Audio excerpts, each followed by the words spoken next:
옆 사람하고 인사합니다. 잘 오셨습니다. 네, 한 번 더 인사합니다. 하나님이 하십니다. 아멘. 아멘. 자, 설교 제목을 읽습니다. 시작. 가이사랴로 후송되는 바울. 가이사랴로 후송되는 바울. 저와 여러분이 이렇게 교회에 열심히 나오는 이유가 여러 가지가 있는 줄 압니다. 그리고 대부분의 많은 사람들이 종교 생활을 열심히 하는 이유가 뭘까요? 그것은 좀 더 좋은 삶을 영위하기 위한 그런 바람이 있는 것입니다. 모든 일들이 다 순탄하게, 순적하게, 어려움 없이 이렇게 진행되는 것을 원하는 거죠. 근데 저와 여러분은 분명하게 알 것은 우리의 삶이 이생과 내생이 있다는 것을 분명하게 알아야 됩니다. 이미 알고 있습니다. 근데 자꾸 잊어버리죠. 이생이 다인 것처럼 그렇게 아주 바둥바둥 되며 살아갑니다. 반드시 내생이 있다는 것, 천국과 지옥이 있다는 걸 기억하며 살아가는 저와 여러분 되었으면 좋겠습니다. 이제 로마서 8장 28절에 보면 로마서 8장 28절 우리가 알거니와 하나님을 사랑하는 자 곧 그의 뜻대로 부르심을 입은 자들에게는 모든 것이 합력하여 선을 이루느니라 이렇게 기록되어져 있는데요. 이 말은 우리가 너무나 좋아하는 말입니다. 하나님을 사랑하고 그리고 그의 뜻대로 부르심을 입은 자들에게는 모든 것이 합력하여 선을 이룬다. 아마 유대인들도 이러한 그 사상을 갖고 있을 겁니다. 하나님이 아브라함 때부터 우리 조상을 선택해서 우리 민족을 왕성하게 해주고 무슨 일이 있어도 어떠한 일이 있어도 결코 우리를 저버리지 않을 거다라고 하는 그러한 선민의식이 있었습니다. 로마서 8장 28절을 좋아하는 저와 여러분도 이제 하나님이 우리를 지켜줘서 우리가 늘 승리할 거야, 우리가 늘 선한 상황에 그렇게 처해야 할 거야 라고 이제 고집하며 그렇게 살아갑니다. 그런데 우리가 로마서 8장 28절을 읽을 때 분명히 기억해야 될 게 뭐냐면요, 하나님을 사랑하는 자입니다. 하나님을 사랑하는 자. 그냥 무조건 한 번 와서 예배 드리면 하나님께서 다 우리를 선한 것에 인도하는 게 아니고 하나님을 사랑하는 자라는 그러한 단서가 붙습니다. 그리고 또 한 가지 두 번째, 그의 뜻대로 부르심을 입은 자. 오늘 사도 바울이요, 하나님을 사랑하는 사람이었습니다. 그리고 그의 뜻대로 부르심을 입은 그대로 인생을 살아가는 사람이었습니다. 그러한 사도 바울이었기 때문에 이 모든 것이 협력하여 선을 이루는 큰 은혜를 누렸던 거죠. 근데 이제 그 교회 밖의 사람들을 생각해 보면은요, 저들도 선한 일을 계속 이렇게 해 나가면은요, 그 결과가 선한 결과가 많아지는 걸 봅니다. 그리고 악한 생각과 악한 행동을 많이 하면 그 결과가 악한 일들이 많아지는 걸 봅니다. 그러니까 가만히 보니까 하나님의 통치 원리가 그랬던 것 같아요. 우리 기독교에 속해 있든지 아니면 다른 타종교에 속해 있든지 간에 아니면 어떠한 신도 없어라고 살아가는 어떠한 사람일지라도 그 마음과 생각을 선하게 먹으면 그 되어지는 결과가 선해진다는 거예요. 놀라운 하나님의 통치 방법인 겁니다. 근데 중요한 것은 하나님께서 분명하게 성경에 내가 여호와인 줄 알라라고 가르쳤습니다. 그래서 여호와 하나님이 반드시 있다. 하나님이 창조주이시고 통치자이시다라는 걸 반드시 알고 그 하나님의 뜻대로 살아가는 것, 그게 바로 선한 겁니다. 모든 것이 협력하여 선을 이룬다 이 얘기는 결국은 내 삶이 잘 되는 것, 그게 중요한 것이 아니고 이 삶이 끝나고 나서 내가 천국 가느냐 지옥 가느냐 그곳에 더 큰 의미가 있다는 걸 기억하시기 바랍니다. 근데 젊은이들이 이러한 말을 들을 때 이러한 말에 너무 호응을 안 해요. 왜 그럴까? 아니 무슨 지금 현재 삶이 좋아야지 미래 우리가 알지 못하는 그 삶이 좋다고 그럼 그게 사실이야? 뻥이지 막 이렇게 얘기합니다. 그래서 성경에서는 분명하게 가르칩니다. 세상은 끝이 있고 각 인간의 모든 개인의 종말이 있고 심판대가 반드시 있다. 그리고 영원한 세계가 있다. 그 사도 바울은요, 이것을 분명히 알고 그것을 쫓아서 열심히 달려갔어요. 그래서 하나님을 사랑하는 사람, 하나님의 뜻대로 부르심을 입은 그 소명대로 살아갔습니다. 그래서 사도 바울이 오늘도 성경 본문에 보면, 물론 이제 짧은 이틀의 삶이지만 사도 바울의 인생 속에서 역전의 그러한 모습을 보여주는 그러한 성경 구절입니다. 그래서 저와 여러분이 이 사도 바울이 이러한 일들을 경험하는 이유 중에 하나는 뭐냐 하면 유대인들이 사도 바울을 죽여버리라고 작정을 했습니다. 우리가 지난주에 살펴봤잖아요. 40명의 결사대가 조직되어서 내가 사도 바울을 죽이기 전까지는 먹지도 않고 마시지도 않겠다, 이렇게 공언을 하고 당을 지었습니다. 이러한 사실들을 보면서 저와 여러분의 삶 속에 과연 나는 무엇을 위하여 목숨을 거는가 한번 살펴봐야 됩니다. 여러분들 선한 것에 목숨을 거시기를 예수님의 이름으로 부탁드립니다. 선한 것에 목숨을 걸어야 돼요. 그리고 이 선한 것에 목숨을 걸 때는요, 사도 바울과 같이 이렇게 아주 어처구니 없는 일들을 당합니다. 여러분들 하나님의 영광을 위해 산다는 것은 우리가 지금 현재 삶 속에서 가장 쉽게 할 수 있는 일이 뭐냐 하면요, 교회의 유익을 위하여 여러분들이 헌신하는 겁니다. 교회의 유익을 위하여 헌신하는 겁니다. 그리고 내 이웃을 위하여 이타적인 삶을 살아가는 겁니다. 그러한 삶을 살아내는 그러한 인생, 그게 바로 하나님이 원하는 인생입니다. 사도 바울이 자기만의 유익을 위하여, 자기만의 부귀영화를 위하여, 그리고 자기만의 편리를 위하여 살아간 인생이 아니라는 것을 잘 우리가 압니다.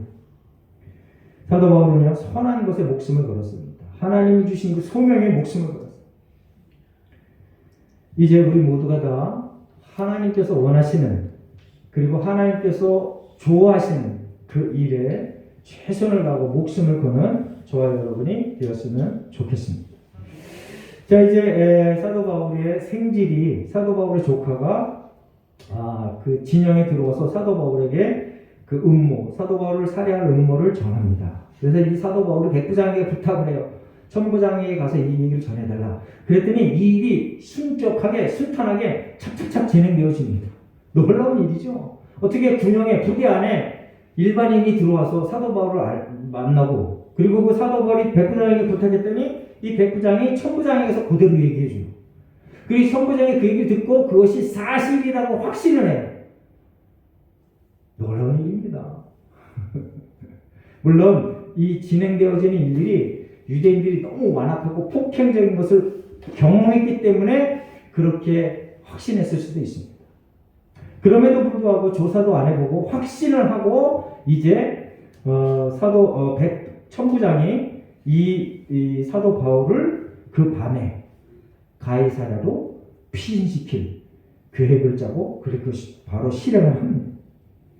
밤 제4시는 유대인의 그 시간은 플러스 6을 하면 이제 됩니다. 밤 제4시면 지금 6 플러스 6 하면 얼마예요? 3 더하기 6은 9. 밤 9시. 밤 9시에 이제 이 천부장이 백부장 2명을 부르고 거기 보면 약 470명의 군대를 만들어 놓습니다. 참 아주 놀라운 일입니다. 이거는. 사도 바울 하나를 예루살렘에서 가이사랴까지 이렇게 옮기는데 470명의 군대를 동원해요. 몇 명의 결사대가 조직됐다고요? 40명의 결사대가 조직. 약 10배, 11배 정도 되는 그러한 병사들을 조직해가지고 이제 그 사도 바울의 그 살해 음모를 방해하는, 그걸 막는 그런 일들을 합니다. 병사 470명과 그리고 말도 준비합니다. 말. 그냥 걸어가지 않고 사도 바울에게 말을 태워서 가게 합니다. 짐승을 준비하라 이렇게 기록해놨습니다. 하나님의 놀라운 섭리입니다. 그리고 엄청난 환대입니다. 환대. 하나님의 놀라운 위로와 환대. 저와 여러분의 인생 속에서 어려움을 당할 때 그 순간순간이 이렇게 사도 바울이 환대받고 위로받는 이러한 그 놀라운 경험들이 저와 여러분의 인생 속에도 풍성히 일어나시길 예수님의 이름으로 축원합니다. 그런 인생을 사시려면 로마서 8장 28절에 있던 것처럼 하나님을 사랑해야 됩니다. 그리고 하나님의 뜻대로 그렇게 순종해야 됩니다. 그러면 모든 것이 협력하여 하나님께서 선을 이루게 하신다는 거예요. 지금 그것을 보여주고 있는 거죠.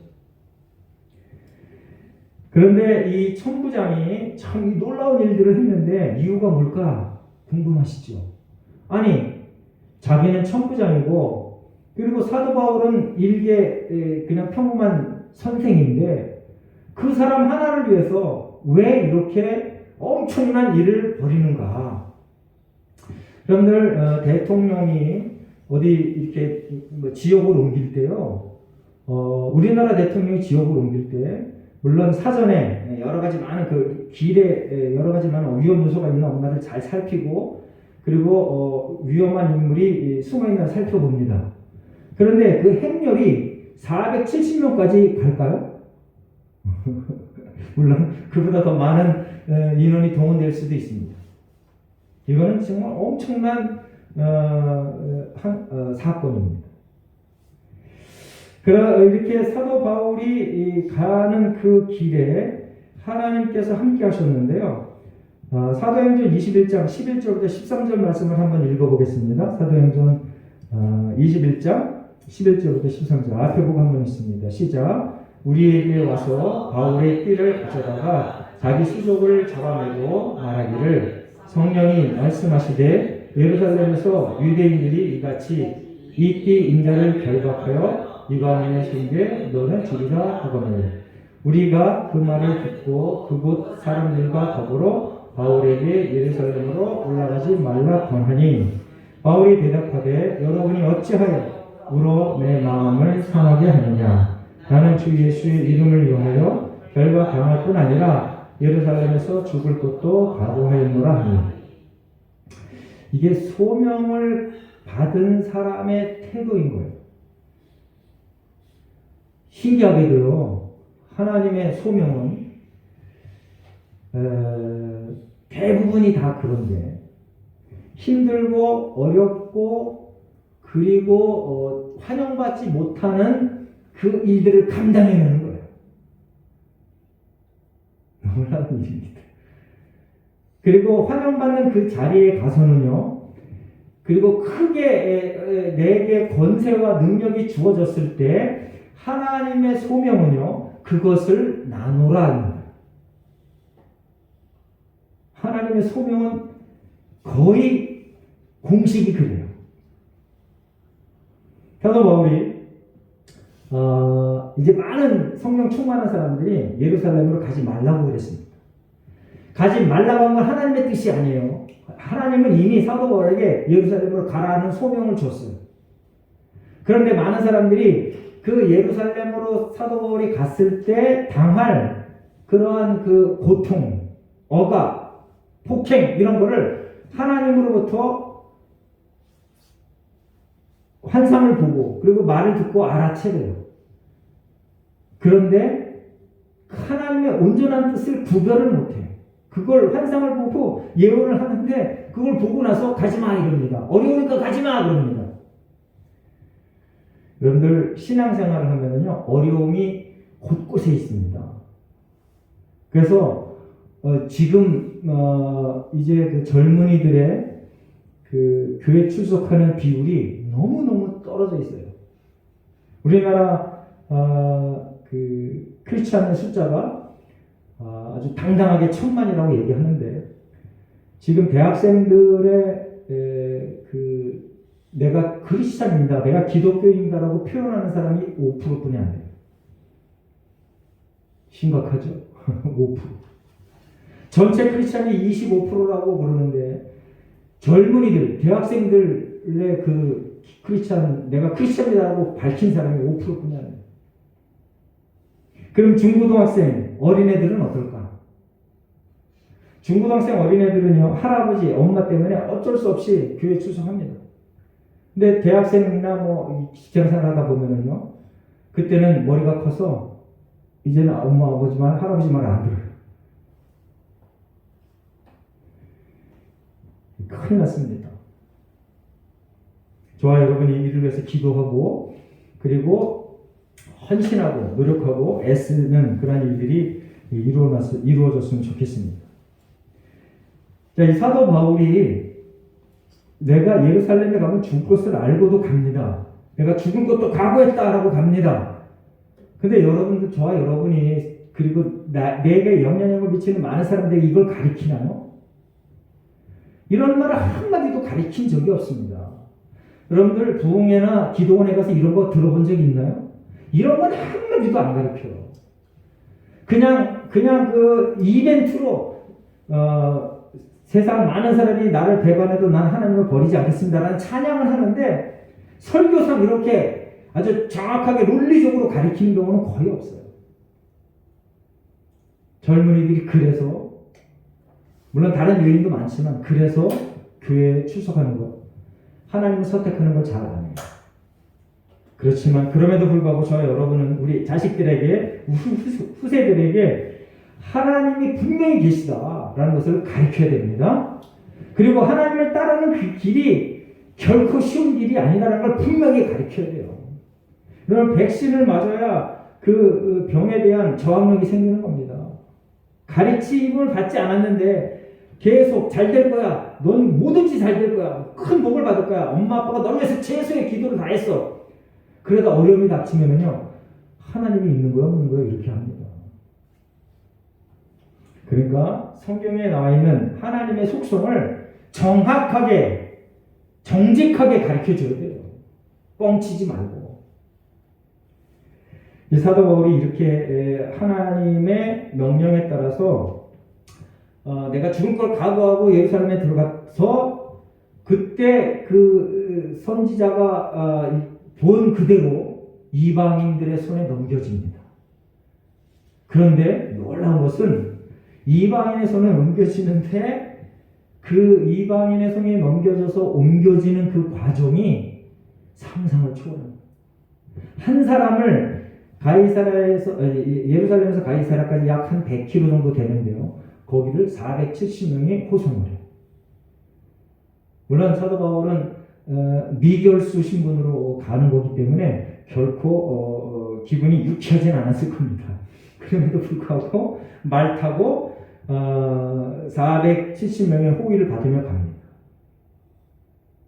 그건 뭐 특별히 뭐 감사할 일이다 이렇게 얘기할 수는 없지만 하나님께서 특별하게 사도 바울의 지금 현재 이 행보를 아주 강력하게 지지하시고 지켜주신다는 것을 보여주는 겁니다. 그러면 이 천부장이 사도 바울을 존경해서 사랑해서 그랬냐? 결코 그런 것도 아니에요. 이 천부장은요, 가만히 보니까 거짓말쟁이에다가 이기주의자예요. 자기 출세를 위하여 못할 일이 없는 그런 존재예요. 그런데 하나님이 그런 사람을 들어서 이 사도 바울의 복음 여정에 관여를 합니다. 자, 사도 바울이 이제 그 로마에 가서 복음을 전할 생각을 품었어요. 그리고 소명을 받았어요. 그런데 그 로마로 가는 여정이 이제 시작되는 거예요. 예루살렘에서 이제 여정이 시작되는 그 출발점이 놀라운 하나님의 위로와 환대가 있었다는 것, 우리가 한번 기억해 줬으면 좋겠습니다. 이제 이 천부장이 24절에 총독 벨릭스에게 이 사도 바울을 넘깁니다. 총독 벨릭스가 어떤 사람이었냐면 이 사람이 옛날에 노예였습니다. 노예였는데 왕실에서 황제 측근에 있는 노예였어요. 그래서 저와 여러분이요, 무슨 일을 해도 그 일을 함에 있어서 내가 노예이든 아니면 좀 고관대작이든 그 일에 최선을 다하는 사람 되시길 예수님의 이름으로 축원합니다. 이 벨릭스가 노예였을 때 자기 상관을 잘 섬겼던 것 같아요. 그래서 이 글라우디오 황제 모친이었던 안토니아에 의해서 이 사람이 자유인이 됩니다. 여러분들 노예를 풀어줬을 때 그 노예가 마음에 들어야 풀어주죠. 그렇죠? 맨날 얍삽한 짓만 하고 주인 속이기나 하고 그 일도 잘 불성실하고 그러면 그 노예를 누가 풀어줘요? 인정받으니까 풀어줬어요. 이 벨릭스가 그때까지만 해도 좋았어요. 근데 총독이 되고 나서는 이 사람이 AD 52년부터 58년까지 유대 총독이었었는데 총독이 되고 나서 이 사람이 정말 내가 권좌에 왔으니까 정말 멋있는 정치가 한번 돼보겠다 이런 생각을 하고 사랑과 공정 뭐 이렇게 했으면 얼마나 좋아요. 그런데 이 벨릭스가 그 이후로 그 노예 근성을 벗어나지 못하고 아주 잔인하고 음탕한 그런 지도자가 됐다라고 타키우스라는 역사 평론가가 그렇게 얘기를 했어요. 그러니까 저와 여러분이요, 내가 지금 좀 힘이 없을 때, 그리고 언젠가 내가 힘이 커질 때, 그때 하나님을 향한 그리고 이웃을 향한 그 마음이 항상 선하고 거룩하기를 예수님의 이름으로 축원합니다. 그래야 돼요. 그렇게 일관된 경건과 거룩의 삶을 살아내야 되는 거예요. 사도 바울이 조금 힘들다고 뭐 이래 하고 피해가지 않았습니다. 정면으로 돌파해서 그 일들을 계속 진행해 갑니다. 그랬더니 하나님께서 놀라운 경험들을 하게 해요. 자, 이 총독 벨릭스 앞에 이 사도 바울이 갑니다. 그런데 놀라운 일은 뭐냐면 이 총독 벨릭스가 잔인하고 음탕했다고 그랬잖아요. 죄가 없음을 알리는 그 편지를 보냅니다. 그게 26절부터 30절까지 천부장이 총독 벨릭스에게 보낸 편지 내용인데 거기 보면 이 사람은 로마법에 의해 죄가 없습니다라고 하는 그런 내용이에요. 그럼에도 불구하고 이 총독 벨릭스가 사도 바울을 놔주질 않아. 이후에 계속해서 재판 과정이 이제 기록되어져 있습니다. 그거를 계속해서 우리가 이제 설교를 통해서 배울 텐데 2년여 동안 거기에 붙잡혀 있어요.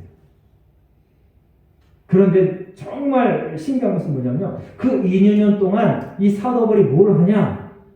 사도 바울이 뭘 했을까요? 고관 대작들에게 복음을 전했어요. 할렐루야. 재판을 받고 있는 그 미결수 신분으로 왕에게 그리고 총독에게 그리고 그 왕과 총독이 주관하는 그 재판에 있는 그 같이 하는 사람들은 엄청난 사람들일 거 아니에요. 그 사람들에게 복음을 전합니다. 사도 바울이 그 재판장에서 한 유명한 말, 내가 죄인의 신분으로 이렇게 갇힌 것 외에 당신들이 나와 같기를 원합니다 라고 당당하게 얘기를 해요.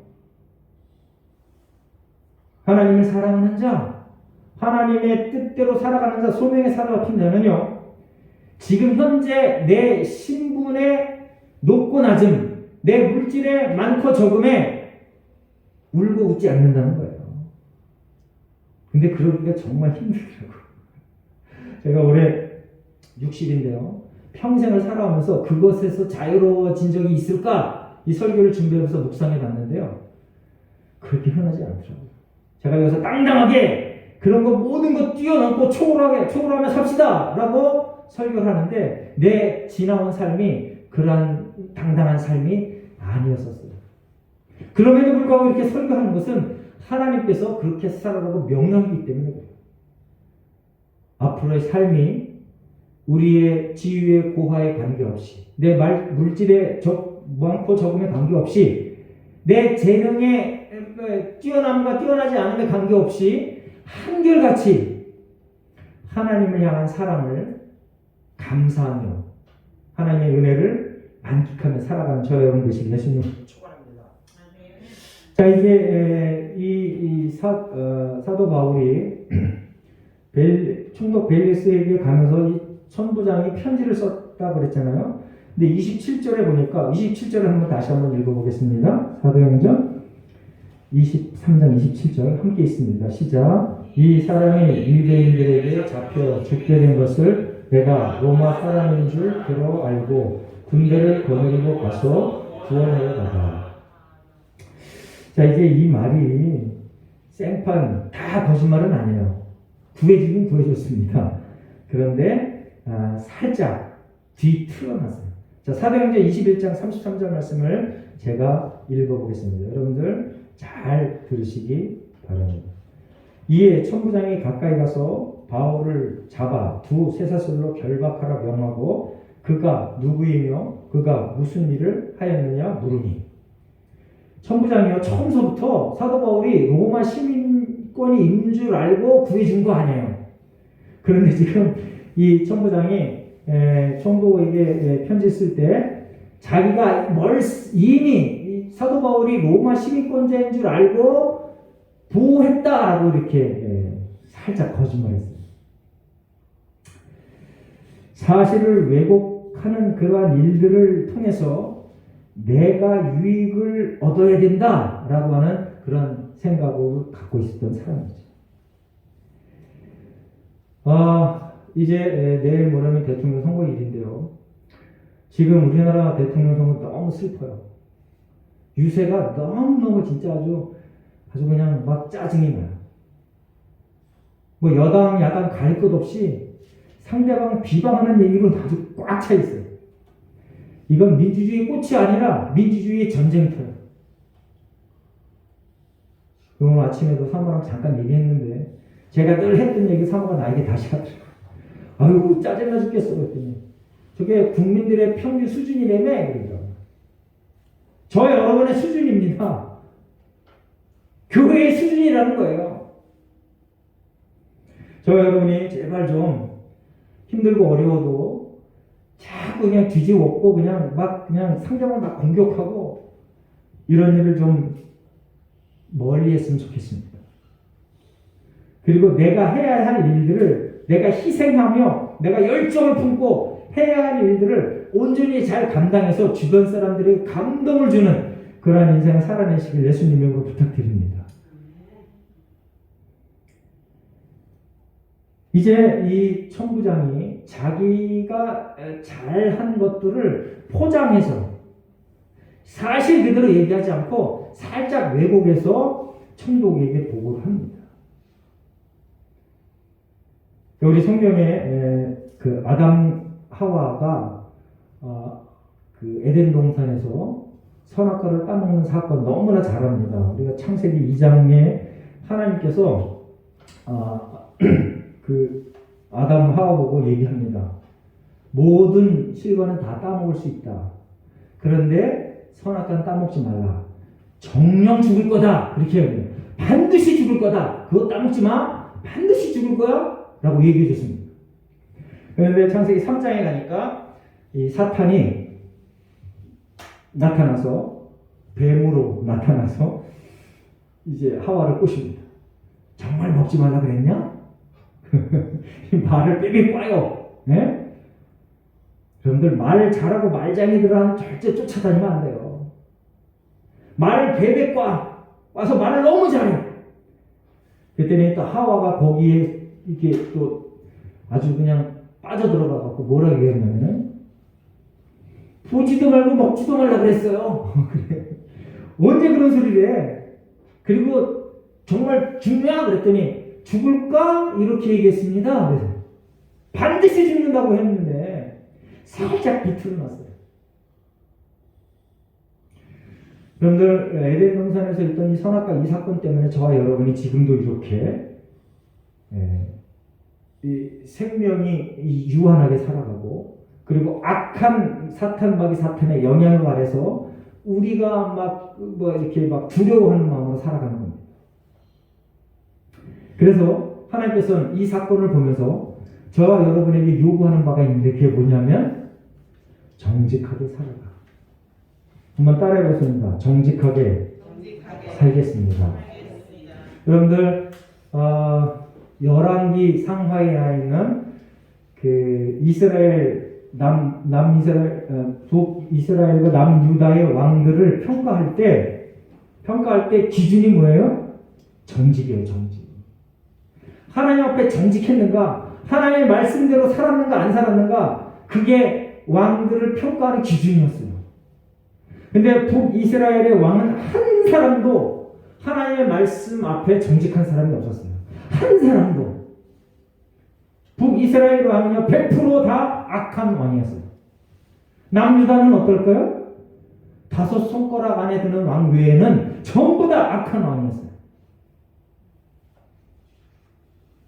여러분이 거짓을 선택하며 술수를 선택하며 요리조리 피해가며 내가 당해야 될 것들, 내가 책임져야 될 것을 책임지지 않고 회피해가며 뭔가 얻어내잖아요. 그럼 그게 저주예요. 저주. 북이스라엘 왕, 남유다 왕 5명 빼고는요 다 그렇게 살았어요. 지 뜻대로 살아가며 하나님 말씀 무시하며 우상 섬기며 그리고 술수 부려서 모든 거 다 획득해가며 그러면서 그걸 복이라고 여기며 살았어요. 이제 이 천부장이 그 아주 순간적인 그 찰나의 그 순간에도 어떻게 하면 내가 천국에 잘 보일까 하는 그 마음으로 살짝 비틀어서 거짓말을 해요. 대놓고 거짓말은 아니었어요. 다 거짓말은 아니었어요. 여러분들 살짝 비틀어서 거짓말하는 존재들이 있는데 그게 어디에 누구예요? 이단이 그렇습니다. 이단이 그래요. 다 비슷한데 결국 끝에 가면 조금 말이 달라. 그게 이단이거든요. 그러니까 저와 여러분이 이단만 욕할 게 아니고 그리고 그 옛날 이스라엘의 왕들만 욕할 게 아니고 현재 저와 여러분의 삶이 정말 정직한가를 반드시 살펴야 되는 거예요. 저와 여러분의 삶이 정직하지 않으니까 여당 야당 대통령 후보들이 나와서 너 이거 잘못했잖아, 너 저거 잘못했잖아, 네 와이프가 너 똑바로 살아야지 이런 얘기만 하고 있어요. 교회가 개표로 문제니까 이런 겁니다. 성도들이 맨날 하나님 말씀을 둘째치고 내가 어떻게 하면 편하게 살아갈까, 내가 어떻게 하면 저보다 좀 더 돈을 많이 벌어서 편하게 살아갈까, 교회에 헌신하며 충성하는 것은 아예 뒷전이고 내가 이웃을 위해 뭘 하면 희생해볼까 이런 건 꿈도 안 꾸고 저 목사가 저 모양이야? 저 권사가 저 모양이야? 나한테 왜 이렇게 대해? 이러니까 이 나라가 이렇게 되는 거예요. 여러분들 예수님이 하나님이십니다. 창조주이십니다. 그런데 이 땅에 와서 자기가 스스로 이 엉망진창이 된 이 하나님의 백성들을 구하려고 죽었어요. 스스로 죽었어요. 저와 여러분이 하나님 앞에 정말 최고의 성도라면, 성령 충만함을 경험했던 사람들이라면 내 스스로를 희생하는 그런 길을 선택해야 됩니다. 이제 이 천부장이 그렇게 약삭빠르게 해서 얻어낸 게 뭘까요? 얻어낸 게 뭘까요? 제가 보기에는 이 천부장이 얻어낸 건 별로 없어요. 그런데 하나님의 섭리 가운데 이 천부장의 그 모든 속성 그리고 모든 행동, 모든 삶의 스타일을 하나님께서 들어 쓰셔서 사도 바울로 하여금 로마로 가는 그 여행 도중에 이렇게 좋게 쓰임 받은 거예요. 그냥 기왕에 저와 여러분이 이제 다 하나님 앞에 쓰임 받는 겁니다. 그러면 선한 평가를 받는 그러한 쓰임 받는 하나님의 백성 되시길 예수님으로 축원합니다. 이제 사도 바울이 천부장 앞에서도 복음을 전했고요. 그리고 이 총독 벨릭스 앞에서도 복음을 전했고요. 그 이후에도 아그리파 왕 그리고 고관대장 앞에서 복음을 엄청 전합니다. 2년여 동안 복음을 전했어요. 그런데 성경에는 그 복음을 들었던 그 사람들 중에 복음을 받아들여 기독교인이 됐던 흔적이 없어요. 저와 여러분도 날마다 이렇게 와서 예배 드립니다. 그리고 시간 날 때마다 하나님 앞에 기도합니다. 하나님 앞에 아름답게 쓰임받은 흔적이 분명히 나타나게 되시기를 예수님의 이름으로 축원합니다. 그냥 매번 평범하게 왔다 갔다 하는 그런 사람이 아니고 하나님의 눈에 확 띄는 그런 사람, 사도와 같이 내가 목숨을 바쳐서라도 이 길을 가겠습니다 하는 그러한 사람, 맨날 남 탓만 하지 말고 그 남 탓을 하는 그 시간에 내가 그 이 사건을 돌파해서 승리하리라 하는 그러한 용감한 믿음의 사람 되시기를 예수님의 이름으로 축원합니다. 자, 이제 사도 바울이 그 예루살렘에서부터 가이사라까지 약 한 100km 되는데 한번 지도 보겠습니다. 그 100km 되는데 여러분들 100km를 이틀 만에 가요. 이틀 만에. 엄청난 빠른 행진 속도입니다. 자, 여기 보면은 이제 더 확대가 안 되나? 저기 보면은 그 걸어가는 표시가 있죠. 예루살렘에서부터 가이사랴까지 가는 그 표시인데 걸어가는 표시가 있는데 22시간 24분 111km. 이건 지금 현재 지도예요. 현재 지도. 예루살렘에서부터 저 꼭대기 가이사랴까지 111km인데 걸어서 거의 하루가 22시간 24분이 걸려요. 다른 지방으로. 이 거리를 중간에 안디바르라까지는 거의 이제 그 470명이 갔다가 거기서 400명이 빠지고 나머지 안디바들이 거기까지는 470명이 갔다가 이제 거기서 400명이 빠지고 기병 70명만 거기서 이제 가이사랴까지 갑니다.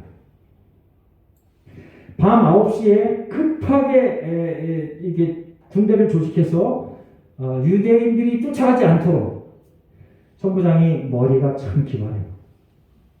지혜로운 사람이었던 것 같아요. 그 폭동이 일어나서 로마 시민권자의 사도 바울이 죽고 폭동이 일어나면 교황이 아니라 황제가 제일 싫어하는 게 뭐냐면요. 그 자기가 점령한 그 점령지에서 폭동이 일어나는 걸 가장 싫어해요. 그래서 폭동이 일어나서 잘 진압이 안 되잖아요. 그러면 총독이나 천부장을 바꿔버려요. 그걸 두려워했던 겁니다.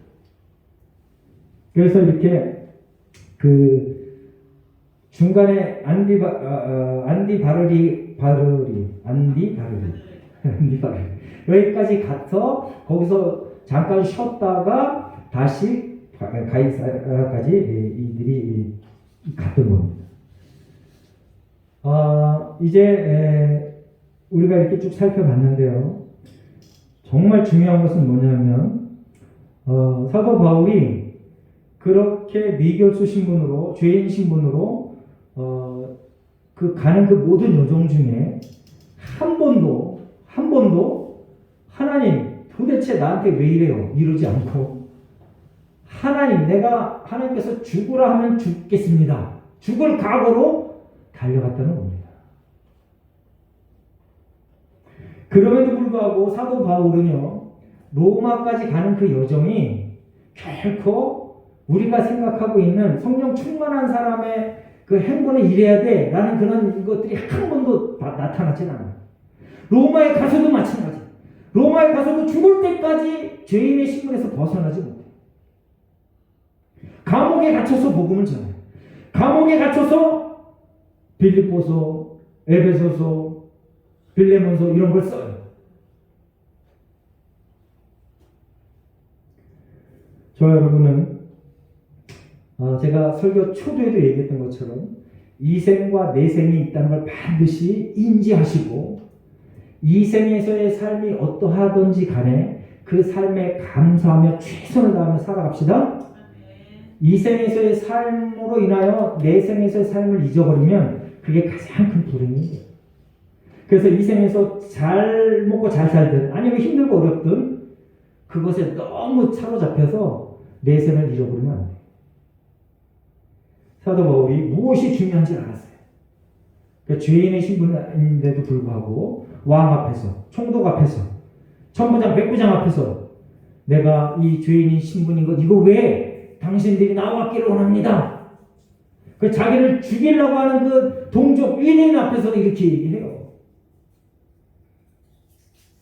예수가 그리스도다 라고 당당하게 전파하고 가르칩니다. 저 여러분의 인생에 하나님께서 늘 간섭하셔서 가장 최선의 가장 최고의 인생으로 이끄신다는 그 믿음으로 용감하고 담대하게 살아가시기를 예수님의 이름으로 축원합니다. 그래서 이 사람께 모든 성도들의 삶에 기쁨과 평강이 풍성해지시기를 예수님의 이름으로 축원합니다. 기도하겠습니다. 하나님 감사합니다. 오늘도 하나님께서 우리를 부르셔서 예배하게 하시고 말씀을 듣게 하시니 감사합니다. 사도 바울의 인생이 오직 하나님을 위하여 목숨을 바쳤던 것을 기억합니다. 예수 하나님께 모든 성도들이 이러한 믿음의 선배의 신앙을 본받아 이 세상을 살아가는 동안 하나님의 말씀대로 온전히 살아내는 복된 인생들 다 되게 하여 주시옵소서. 그리하여 내 주변의 모든 나를 아는 사람들에게 선한 영향을 미쳐 하나님의 만복을 누리게 하여 주시옵소서. 감사드리며 예수님의 이름으로 기도합니다. 아멘.